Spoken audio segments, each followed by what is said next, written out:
Krishna, Krishna Krishna, Hare Hare, Hare Rama, Rama Rama, Hare Hare. Hare Krishna, Krishna Krishna, Hare Hare, Hare Rama, Rama Rama.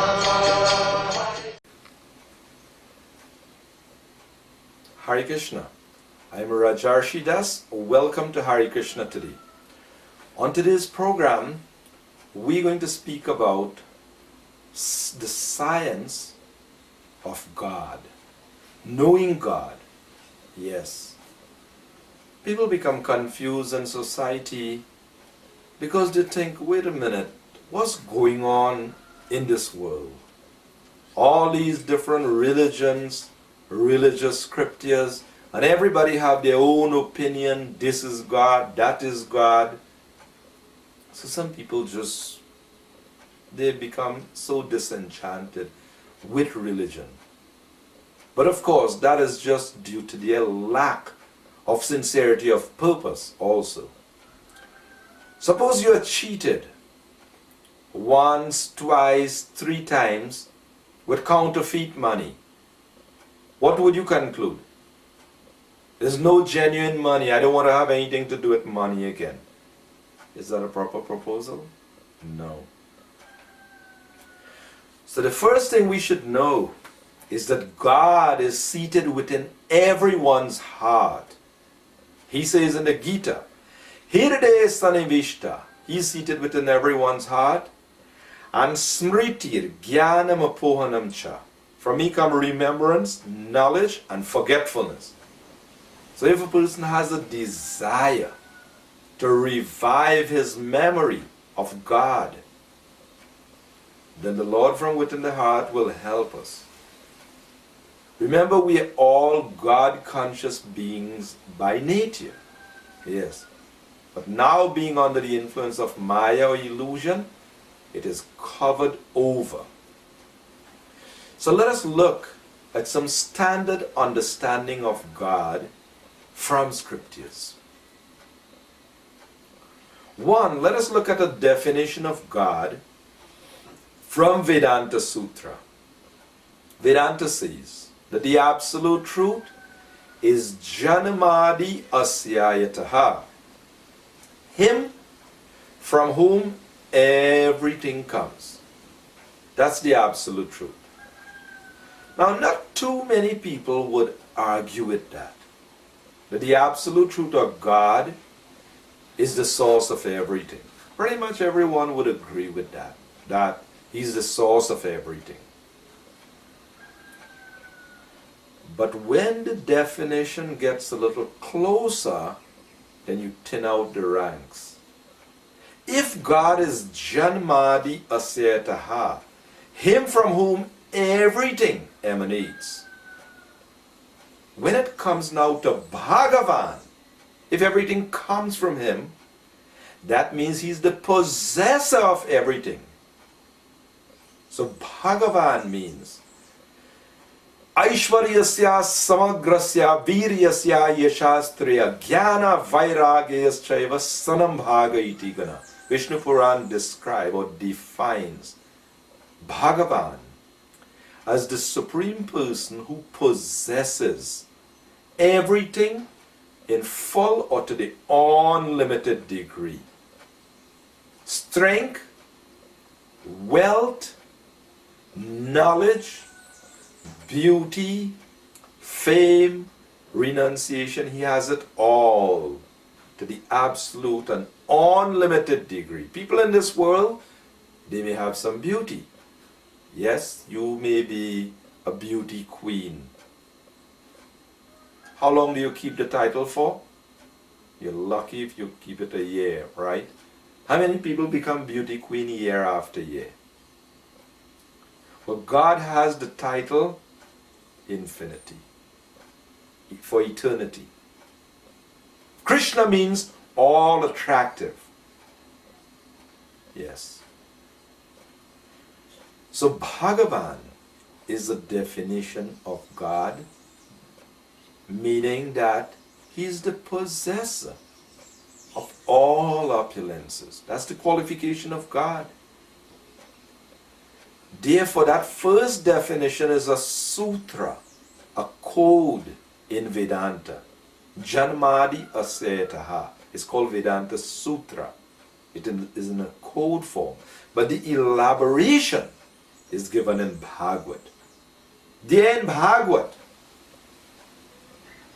the author says, Om Namo Bhagavate Vasudevaya Janamadyasya Yatanvayaritaratascharteshu Abhigya Tene Brahma Hridayadi Kavai Mohyanti Atsuraya Tejo Varim Ridam Yatha Vinimayo Yatra Trisaragang Rishaha Dhamna Svena Sada Nirashta Kuhakam Satyam Param Dhimahi. The author is saying there, that same absolute truth, Janmadya Setaha, Om Namo Bhagavate Vasudevaya. I offer my respectful obeisances unto that Vasudev. Krishna, he is Janmadi Asetaha. He is the source of everything in existence. Yes. And in details, he is Abhigya. He is fully cognizant of everything. He is Swarat. He doesn't come from anything. Rather, he is the source of everything in existence.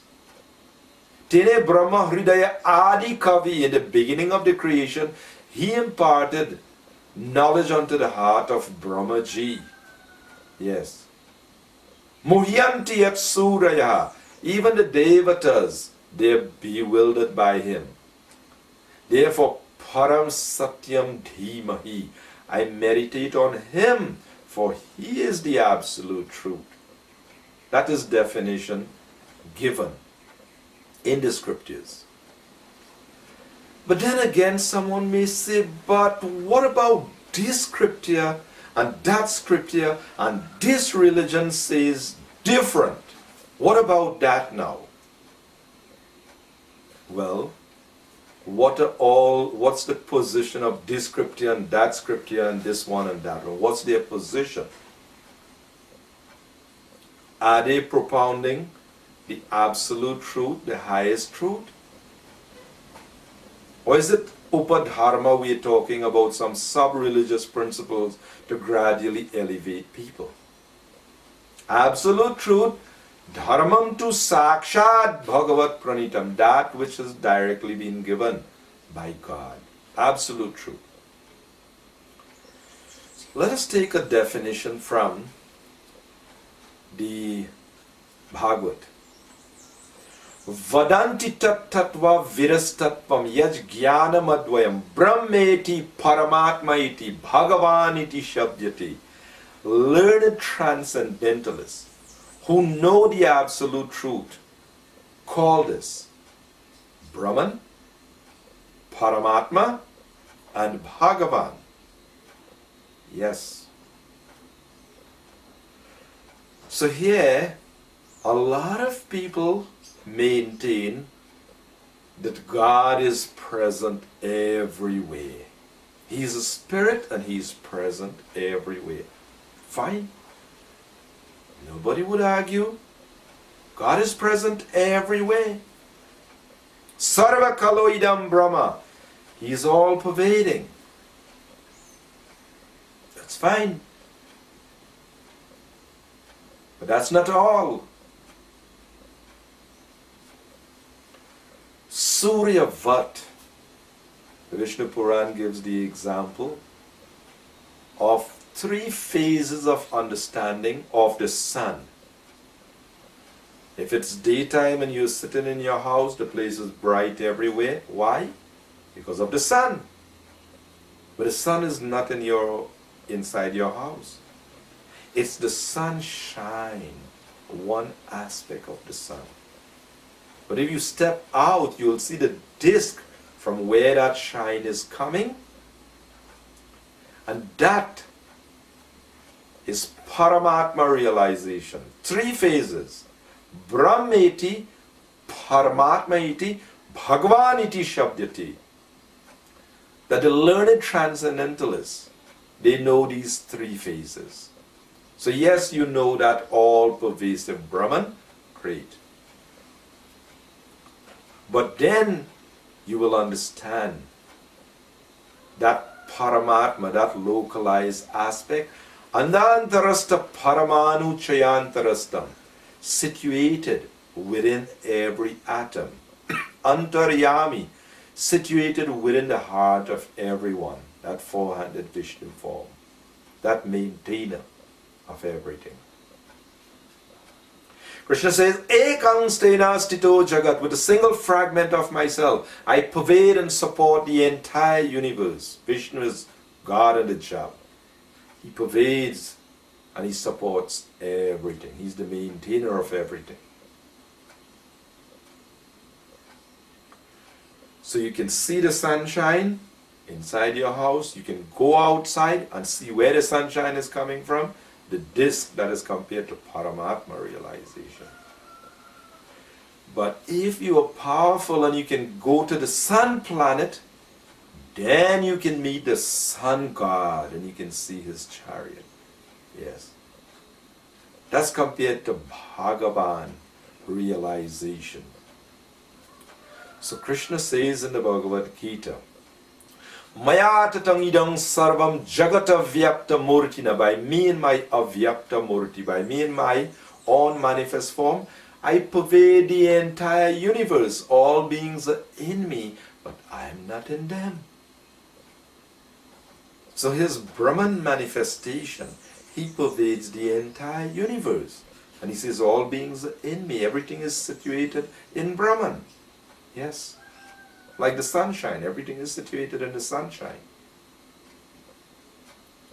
The problem is that due to a lack of adhikar, eligibility, qualification, people who have not developed their prema, their love for God, their devotion to God, by analytical process, neti, na iti, not this, not that, they eliminate the elements and they realize, Aham Brahmasmi, I am spirit. And they think that's all that you have attained. You are God in the process of knowing God. You have attained it. That's great, realizing Brahman. But a person has to go higher. Dhyana vashtita tadgatena manasa pashyantiyam yoginaha. The yogis, by their dhyan, by their meditation, pashyanti, they can actually see that four-handed form of the Lord, that Paramatma within the heart. They can actually see. But premanjana charita bhakti vilochanena, when a person's eyes is anointed with the salve of love, then jam shyama sundaram achintya guna swarupam, Lord Brahma says, then he can perceive Shama Sundar, the threefold bending form of the Lord. He can see and know God as the all-attractive Supreme Person. Therefore, it is a matter of qualification. They said the sky is unlimited, and different birds, according to their ability, they fly different heights. So too, God is the complete truth. But according to our elevation in consciousness, according to our development of our love for Him, we'll understand Him to different levels. So sometimes people become bewildered about the different concepts that God doesn't have any form. So we see, why God has no form? They say, well, if He has a form, He would be limited. So, because He is unlimited and He's present everywhere, then that unlimited aspect is superior to a personal aspect. So then we ask, So because the sunshine is all pervading, just by virtue of the sunshine being all pervading, you say that the sunshine is superior to the sun. Is that very sound logic? Well, the sunshine is present everywhere, and that sun is only present in the sky there, so therefore the sunshine is superior. Not very smart and intelligent. Krishna says, Aham Brahmasmi. Rather, Brahmano hi pratishtaham. That this all-pervasive Brahman, Mayatatang idang sarvam jagat avyakta murtina. He said, by my avyakta, in my own manifest form. It is just one aspect. His Brahman effulgence, his Brahman Jyoti, he pervades everything. So it's a matter of adhikar or qualification. But we are speaking about transcendentalists, spiritualists. Know God as Brahman, Paramatma, and Bhagavan. But what about the majority? Well, they're just busy caught up in begging for bread. Give me this, give me that, and they don't even come so far as to realizing Brahman. They're busy trying to get this and trying to get that. So the Lord has millions of servants, devatas. Yes. And Krishna says, Kama istai rita jnana prapadyanti nya devata tang tang niyamam ashtaya prakritya niyata svaya. That people, those whose intelligence has been stolen away by kam, by lusty desires, prapadyanti nya devata. They just all they could see. They have desires in their heart full of desires, and all they could see is somebody who can supply. So the Lord has agents who supply. So that is the aspect of God you would see. So someone may say, aspect of God, but we're worshiping God also. Okay. Well, what does Krishna say about that? Yepi anya devata bhakta yajante shradhayan vitaha tepi mam eva kauntya yajante avidhi purvakam. For those who worship other gods, yepi anya devata bhakta. Krishna says, you worship me only. But avidhi purvakam, but they do so in a wrong way. Everything, God has his multifarious energies. So no doubt, there's no separate God. Whatever you perceive and whatever you see, it is his energy. But you're just worshipping a partial aspect and you're thinking that is the totality. You're only perceiving a part because of your consciousness. That's your goal and that's your ambition. So that's what you are seeing. But that's not the totality. It's just for example, my body have to stay healthy, I have to feed the body. So suppose I take some food, I put some food into my ear, I put some food up my nose, I put some food into my eyes. Can anyone deny that I am feeding the body? I am feeding the body. But Krishna calls that avidhi purvakam. It is irregular, it is the wrong way. So yathataror moola nisechanena tripyantitas khanda bhujopashakha pranopahara chayathendriyanam tataiva sarvarhanamachyuteja. Just as by watering the root of a tree, all the leaves, twigs and branches are nourished. And just as by feeding food to the stomach, all the limbs of the body is nourished. By worshipping the Supreme Absolute Truth Krishna, all the devatas, all the other living beings, they are served, they are satisfied. So when Krishna says, Mam ekam sharanam vraja, you surrender unto me, He's just giving conclusive truth, conclusive knowledge. But people exist in all different states of existence, and as a result, there are many, many different religious practices, many religious scriptures, many paths. But Krishna says, Ye yathamang prapadyanti tangstataiva bhajamyaham. As all surrender unto me, I would reward them accordingly. Everyone follows my path. There is only one path. But people are situated differently. They're situated differently and they get rewarded accordingly. But ultimately, one who knows how to surrender to Krishna, one who knows God, can actually develop love for God. You can't love somebody you don't know.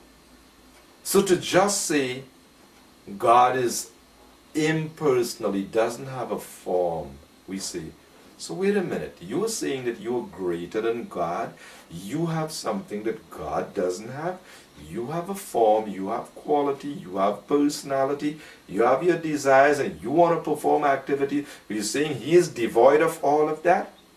You have more than your Father? So until and unless souls come in contact with a Mahatma, a great soul, Chakshur unmilitam, until and unless we have our eyes open, until we develop service attitude, sevaya, we won't be able to develop higher understanding of God. Therefore, there is the yoga ladder. On the lowest level, animal life means eating, sleeping, mating, and defending. That's animal life. So the human beings who exist on the lowest level, to elevate them out of animal life, they're interested in eating, sleeping, mating, and defending. So Karmakand, division of the Vedas, has prescriptions. Oh, you want all these things? Make this offering. Make this offering. Offering to different personalities so you can get what you want. Rather than be an atheist and think you will just do what you want and you maintain yourself. Acknowledge that somebody is supplying and learn to offer Jagya. Yes. So the Vedas, Parama Karunika, supremely merciful, it begins to elevate animalistic people. A higher level of Karma Kand promises that you would go and enjoy the heavenly regions, heavenly planets. Well, what does that mean? The practitioner, by association with the priest, is becoming elevated in knowledge. Because it doesn't mean with this body you are going to go. It means when you quit this body, then you will go to the heavenly planets. By all your pious performance, you will go and enjoy. So what does that mean? The person is understanding now that I am not the physical body, I am something different, I am a soul. And the soul will go. So he is becoming elevated. And then he understands about higher yoga practice. Not just karma kan, but karma yoga. He wants to perform his activities and so on, but he wants to offer something to the Supreme, the results of his work. So Karma Kand, yoga exists on two levels. Sakam and Nishkam. Sakam, you offering with the motive of getting back in return. But a higher level, Nishkam Karma Yoga, you don't have expectation. You just like to do what you want to do, and you want to do that in relation to the Supreme. Yes, so you're offering the results of your work towards the Supreme, whether you know whether He's impersonal or personal, but the objective is the Supreme, whatever that is. But then Jnana Yoga.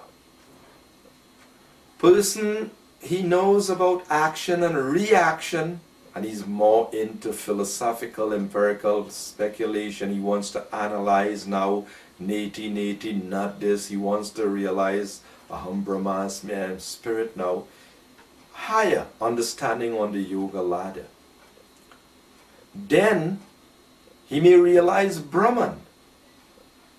But then he may go further And by dhyan, by yoga, he may realize Paramatma, the four-handed form of the Lord within. But when a person develops in his prema, in his love, then he can attain the supreme absolute truth, Bhagavan. Therefore, the spectrum of religion on different levels, on some level just giving material benefits, that's there, higher benefits, different material benefits, but then you start coming on the transcendental level, realizing Brahman, realizing Paramatma, and finally you can realize Bhagavan. And Sanatan Dharma means bhaktas engage in bhakti to Bhagavan. That's Sanatan Dharma. To realize I am an eternal soul. God is eternal and we have an eternal relationship with Him. So Sarva Upadi Vinir Muktam, we give up all false designations. And now we come to this point of understanding Bhagavan. So I'm Rajarsi Das saying Hare Krishna, and do join us again next week for another presentation. Okay, teraz będziemy śpiewać. Jeszcze Hare Krishna. I ten czas będziemy grać na taki afrykański styl. No, na Afryce jest jedno miasto, bardzo dużo miasta, Soweto. I na Soweto jest bardzo dużo takich czarnych Hare Krishna ludzi. I bardzo lubię śpiewać i tańczyć tę piosenkę Hare Krishna. Okej, teraz będziemy grać Soweto!